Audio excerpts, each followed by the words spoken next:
এটা কি? এটা হইলো বেড, ডাবল বেড। এখানে 3 জন ঘুমানো যায়, 4 জন ঘুমানো যায়, বালিশ যদিও 2টা রাখা আছে। এখানে আরেকজন ঘুমাইতে পারবে, যদি ছোট মানুষ হয় 2জন ঘুমাইতে পারবে। জায়নামাজ, নামাজ পড়ার জন্য, কিন্তু জায়নামাজটাও নিচে পাইরা আরেকজনের শুইতে পারবে। আর নিচে মাশাআল্লাহ অনেক জায়গা আছে, যে যেখানে খুশি শুইয়া ঘুমাইতে পারবে। কিন্তু এ দেখেন অবস্থাটা।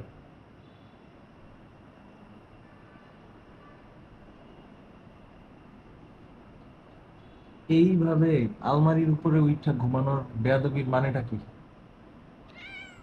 কোনো বেয়াদবি করেন নাই আপনি? উপরে এটা কোন ধরনের বেয়াদবি? উপরে উঠে ঘুমাইতেছেন, কোনো কথা বলেন না, ঘাড়টা কাইট করে আরেকদিকে তাকায় আছে ইচ্ছে করে।